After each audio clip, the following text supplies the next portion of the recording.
the honourable member for Calgary Foothills. What a day, Madam Speaker. I'm really thoroughly disappointed that government members chose to defeat this common sense amendment. So we made so many attempts to make this bill better. So now I think I'll make one more attempt to request the members on the other side to understand the basics of this bill and basics of this business. In the words of my colleague from Sylvan Lake, he says, he talks about 101 programs, so I can say this is my Oilsands 101, if you like, at least for people, for my neighboring riding members like Calgary Northern Hills or Calgary Hawkwood or Calgary McKenna-Hill or Calgary Varsity. I'm surrounded by all the government members. And the people in Calgary Foothills expect me to at least share what I know a little bit about this business. At least that may sink in. And I know it's tough at 10 minutes past 9 o'clock in the night to understand, but pay attention a little bit. And maybe you might change your mind. You might change your mind. So, Madam Speaker, the reason I oppose this bill of capping emissions at 100 megaton, like I explained so many times before, and the way I see it and the way Calgarians and Calgary Foothills people see it is it's an attack on economic prosperity of Alberta. And the member from Edmonton, McClung, he was on record, on the Hansard, saying that it is capping production. It is truly capping production. And it's capping jobs, it's capping economic development, it's capping immigration. I talked about that too previously. And, people like me come here for the economic opportunities here, and we want to cap those opportunities for hardworking people here who wants to play by the rules and pay taxes in Alberta and contribute to the economic growth of Alberta. That's why I'm disappointed. And we have the resource that nobody else has. We are blessed with the resource, and we want to strand it in the ground for no rhyme or reason. There is no common sense logic government members gave me to agree to strand this resource in the ground, which is $250 billion, not a small amount, Madam Speaker. And I talked about good reasons to not to support this bill, and then we tried to make it better by bringing in common sense amendments in line with what NDP used to say when they sat on this side of the House. But none of those cut logic with the government members. So to take you one step back here, we're talking about the resource we have, which is the third largest in the world, behind Saudi and Venezuela. And unlike Venezuela, which has similar resource like us, most of it is also oil sands, which is heavy, which needs more resources and more money to make it light and sell it in the market.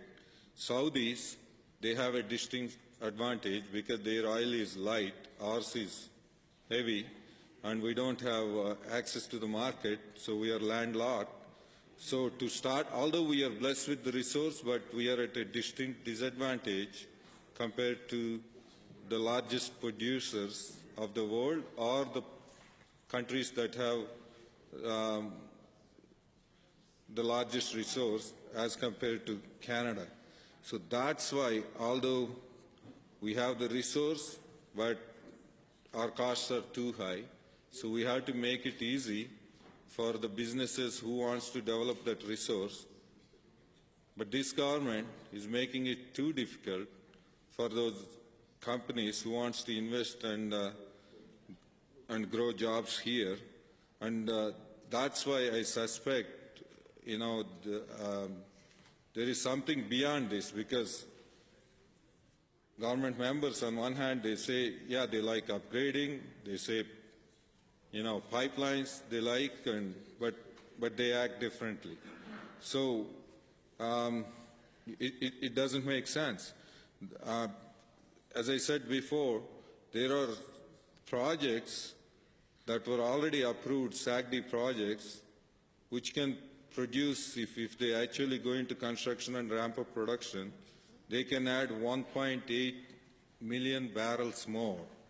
And there are mining projects which are approved, already approved. These are all cleared by the regulatory authorities.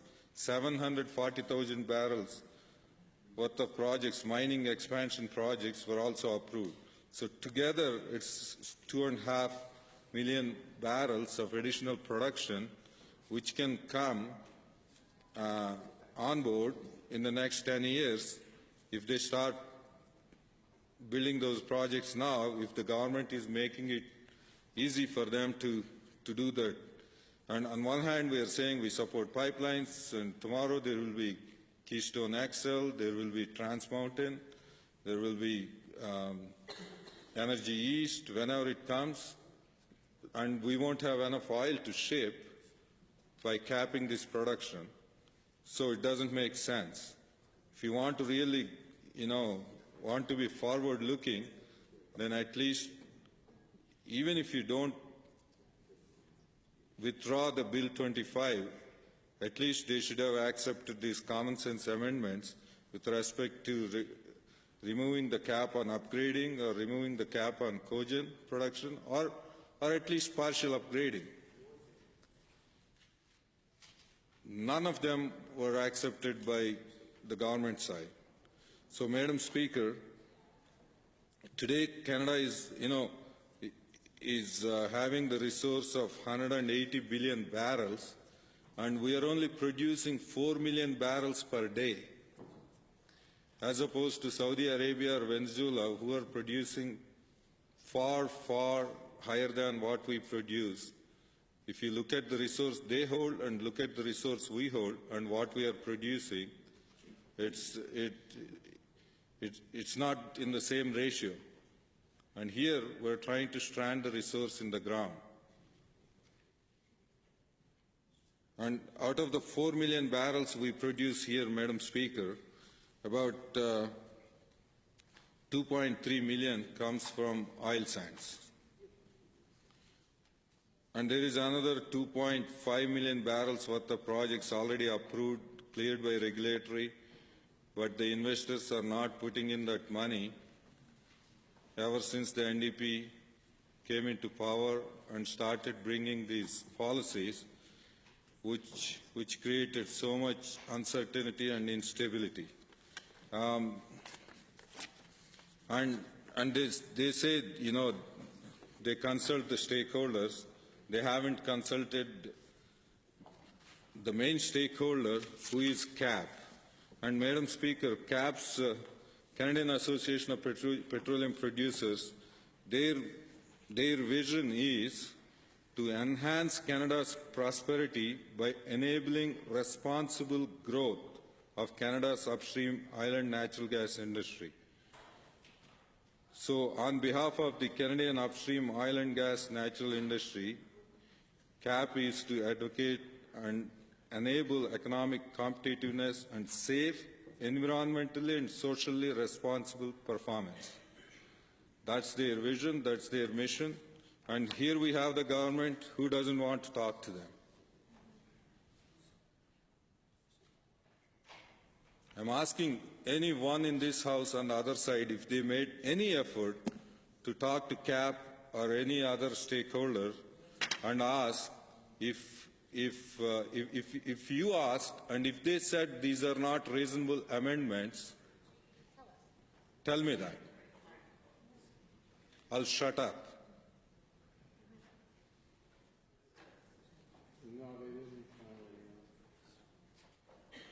Premier must have heard what I was saying. I'm happy to see her in the House.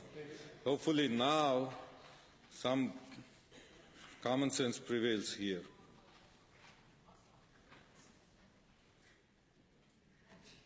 So,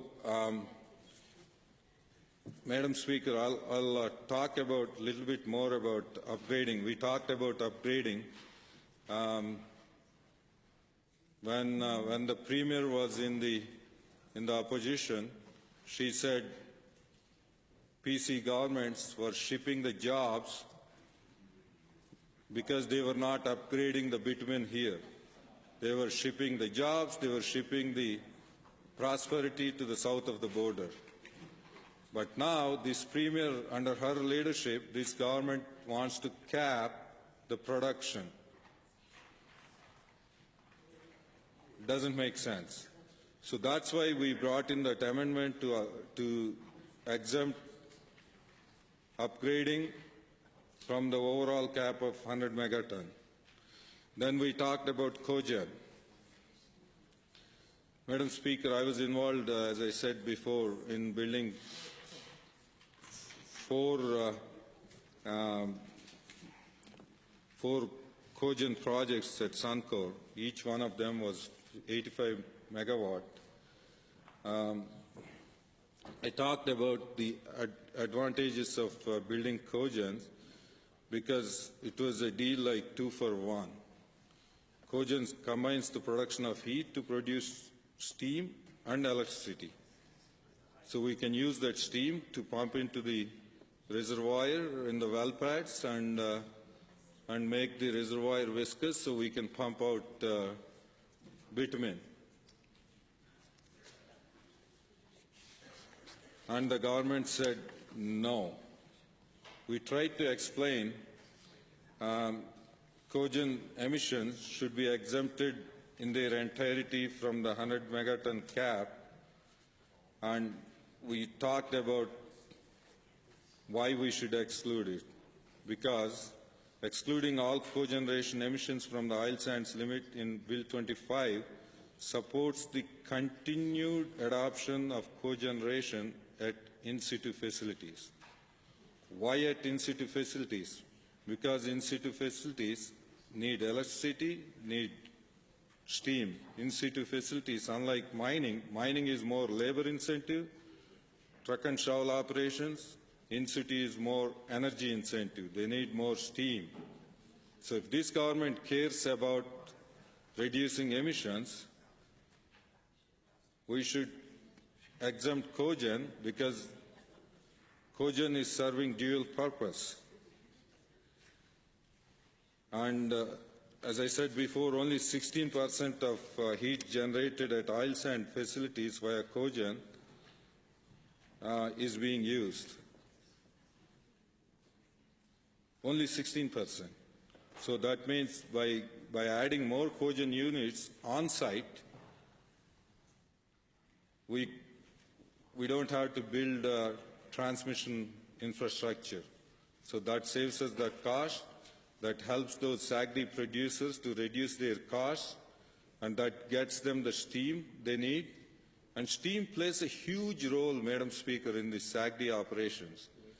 The cost of SAGD operations, the economics of SAGD operations is based on the steam oil ratio.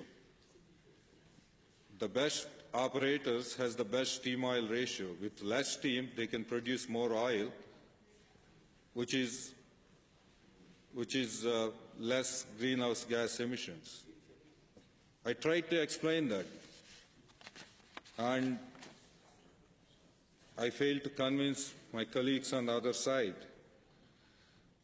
So if we build those cogen projects, that would have brought in a lot of economic opportunities, and it's an opportunity for investment, and it's an opportunity to create jobs.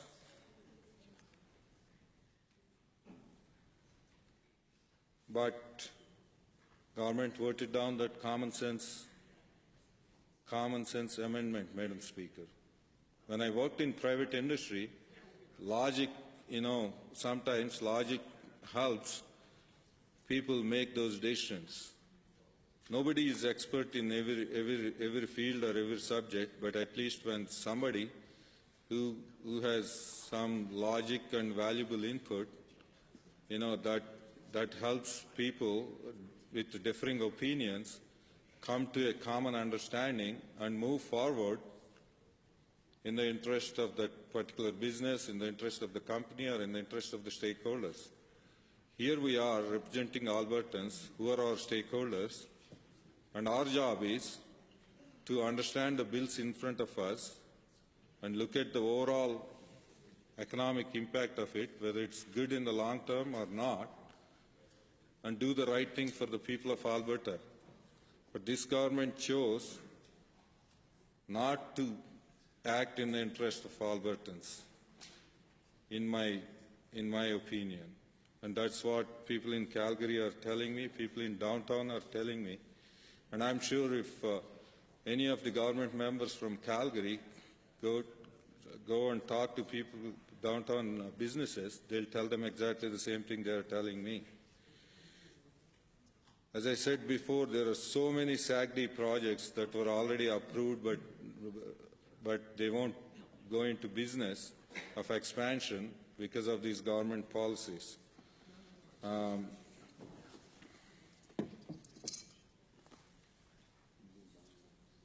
So cogen projects have so many salient features that would have helped this government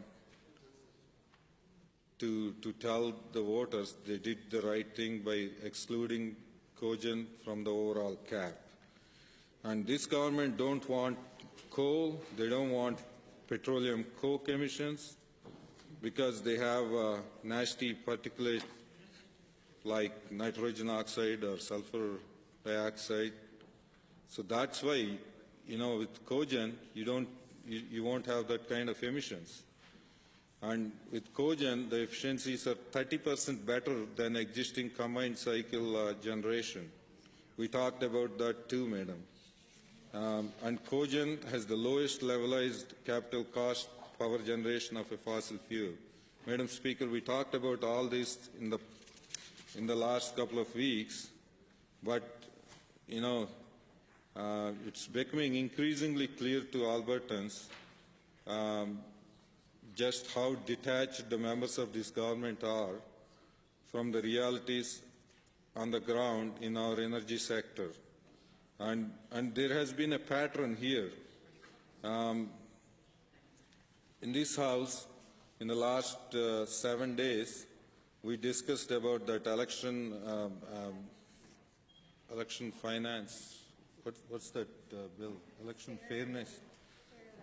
Fair Election Finance Act. And the member from Calgary Elbow and member from Calgary Hayes talked about how the NDP is trying to rig the system, tilt the scales.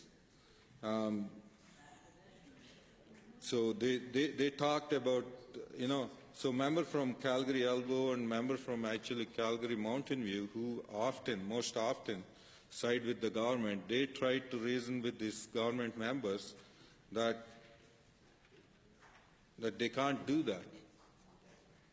So there is a pattern here for the government, how they say things and how they do things are totally two different things. So, Madam Speaker, in democracy, all we can do, being official opposition or other opposition parties here, is to try and work with the government to collaborate, and also to bring the reason to the common sense amendments. But just because government has brutal majority and then they just want to ignore common sense, practical amendments from opposition, you know what? They can do that, but then members from third party, they said when they try to do that, people send them this side of the aisle. And member from Calgary Hayes, he said that few times already. Don't do that. Otherwise, you will end up sitting on this side of the aisle in 2 years. So now the option is yours.